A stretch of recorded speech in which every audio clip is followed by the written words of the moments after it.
I thought I had life figured out. Until that day, when the microphone was on, and I heard everything. My name, my boss, their voices.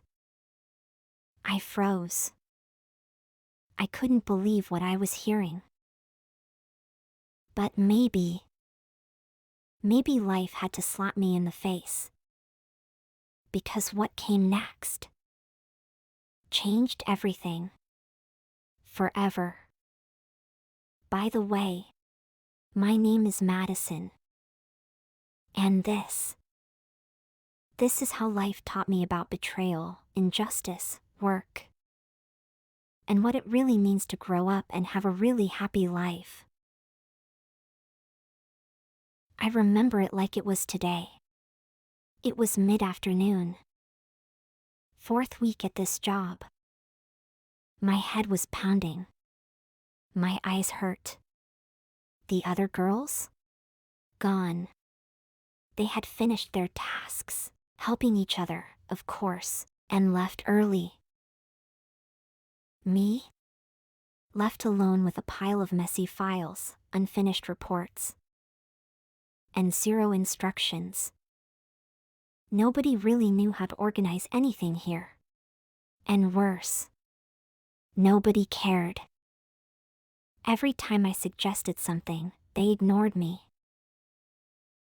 I sighed. I swear.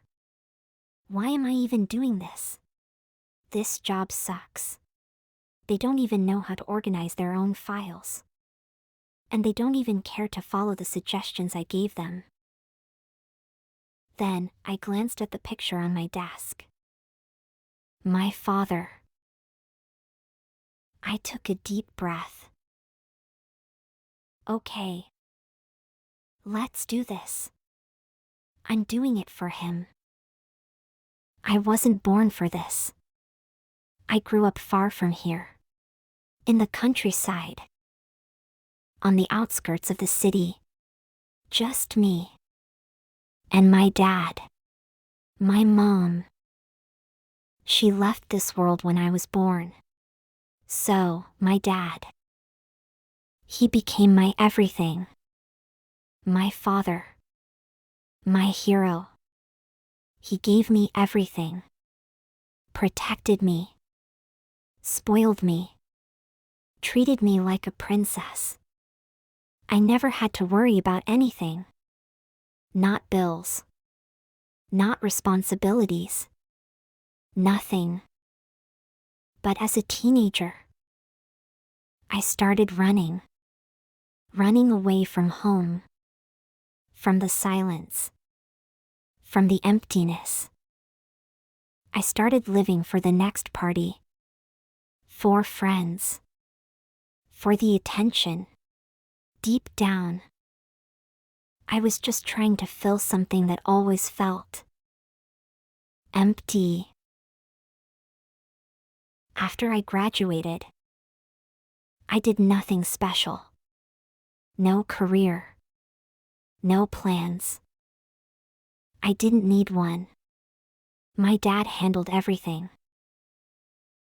Sometimes, I worked in bars. Not really because I needed it, but because my friends worked there. Or when I wanted to buy new clothes or help my dad with something small. I was floating through life. Until life slapped me in the face. One day, my dad's body said, "Enough." Years and years of working, for me, finally caught up to him. He got sick.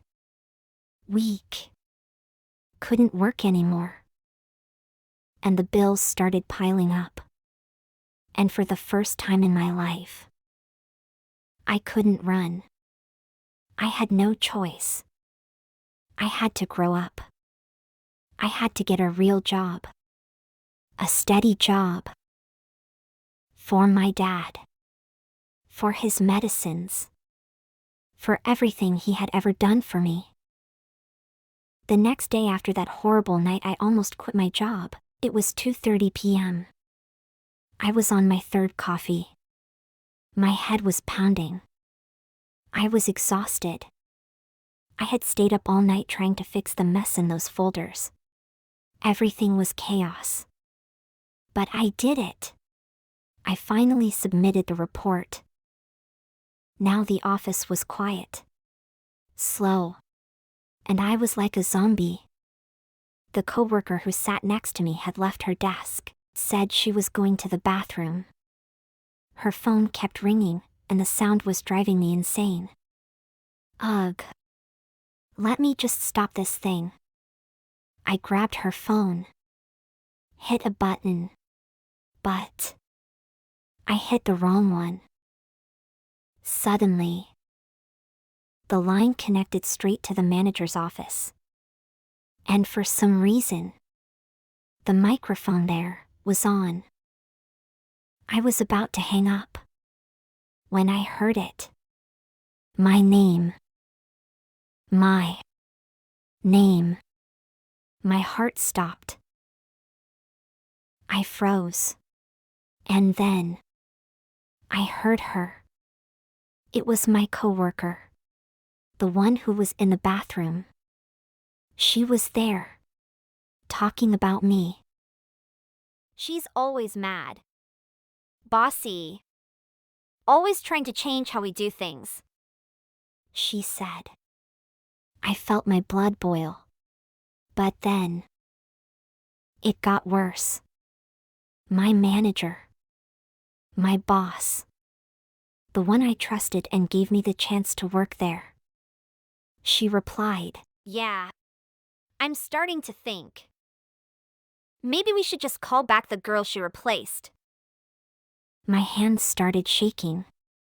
My stomach twisted. No! No! No! My dad, his medicine. He depends on this job. I felt betrayed. Angry. Scared. Frozen. And in that moment, I realized my whole life could fall apart. I did feel like I was falling apart. My hands were cold. My chest was tight. How could they? After everything I've done here. I was killing myself to try to fix the mess in this company. And that's how they thank me? I was breaking inside. But I swallowed my anger. I went outside. Just to breathe. Trying to calm down for a second. Then, wiped my tears. And walked straight to her office. I opened the door. She looked at me, arms crossed. Calm. Cold. And she told me things I will never forget. Look, she said. You asked for help, right? But let's be honest. You've been here for what? 3 weeks? Her voice was sharp. Direct. And you're already trying to change how we work. You don't smile. You don't talk to anyone. People don't like working with you. You don't even know your own job yet. And you want to change the company? I stood there. Silent. Frozen. Every word hit me like a punch in the stomach. Then, she finished. I'm glad you heard the conversation. Because you need to learn something. Listen carefully. We don't need you. If you don't change, you won't last here. You're here to serve, not to be served. I couldn't breathe. I felt small. Powerless. Humiliated. And in my mind, all I could see was my father's face. His medicine. his life, depending on this job. I wiped my tears and walked out of that office, completely shattered by her words. I felt dizzy.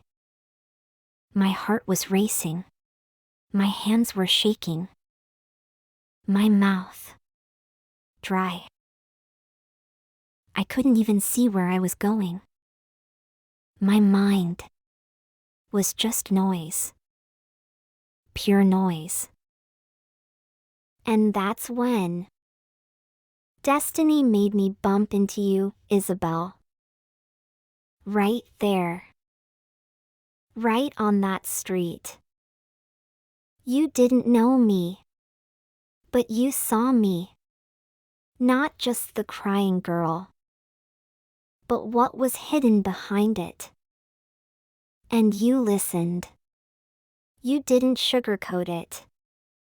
You didn't pity me. Even though I couldn't even pay you at the time, you said exactly what I needed to hear. Madison, you have two choices. Stay in this victim mindset, or wake up. Accept the world as it is, and change yourself. Those words, they hit deeper than anything my boss had said. Because for the first time, I saw it. I was trying to change everyone, trying to make the world fit into what I wanted. But the first thing I needed to change was me. You opened my eyes. You made me realize life isn't about others serving me. It's about me serving. Work is dignity. It's not punishment. It's not oppression. It's not about being praised all the time. It's about sacrifice. It's responsibility. It's not about feeling special. It's not about being served. It's about serving. It's a way to contribute to a better society while securing your family's future. It's love in action. It's mission, no matter what the task is. Helping my boss is helping myself. Helping my coworkers is helping my family. Supporting the company means building my future. I finally understood. The problem wasn't the company. It wasn't the files. It wasn't the gossip. It was me. That day, something broke inside me. In the best way possible. It wasn't easy. Nobody believed I had really changed. They laughed. Rolled their eyes. Oh, look who's pretending to be responsible now. I heard behind my back. But you, Isabel, you taught me something I'll never forget. It doesn't matter what they think. It matters what I do. I kept going. Every time I wanted to quit, I looked at my father. His smile. His tired eyes. After all these years, he needed me now. And slowly, I learned that there's hierarchy for a reason. Respecting that isn't weakness. It's maturity. I'm here to do what the one paying me needs, not what's just in my head. And I understood something even bigger. Waiting for others to make things easier doesn't work. Complaining about coworkers doesn't help. Doing my job well does. I realized I can handle my coworkers better, be kind, be helpful. But with limits. I don't have to be with them all the time. Lunch together twice a week, offering help when I'm done with my tasks. That's something. And those party friends, they disappeared when I needed them the most. I realized the beauty of life. How good it feels to be useful. To do something for others. People won't believe in your change at first. That's normal. But you have to persevere. Because when you have a reason, when you love, you can handle anything. Love is about being faithful. Over time. And despite everything, even working hard, even watching my father getting older and more dependent on me, happiness was always available. Even tired. Even broken. Happiness was always there. Even in the pain. Especially in the fight. And, you know what? It worked. It took way longer than I thought. It was harder than I ever imagined. But it worked. I grew. I climbed. And today, I'm a state manager. On my way to becoming an executive. I'm engaged. And my father. He's doing well. He and my fiancé love watching sports together. And that smile he lost when my mom passed. It's back. And now, every time I look at his smile, I know it was all worth it. And sometimes, when I sit at my desk, I stare at my hands, at my computer, at the work I used to hate. And I remember that girl, the girl who almost gave up. But she didn't. She stood up. She grew up. And she made it. So if you're going through something like this, at work, in life, whatever it is, remember, every moment, destiny calls. And you have a choice. Stand up. Serve. Work. Love. And grow. Answer the call with joy. Do your job well. Fulfill your duty in every single moment. Don't worry too much about your comfort. Push yourself to help others. And with time, if you remain faithful, life will get better. Because living like this isn't just the way to live well in this world. It's the way to prepare the ground for eternal and everlasting life. To turn every moment, every pain, and every fight into love, into service, into something bigger than yourself.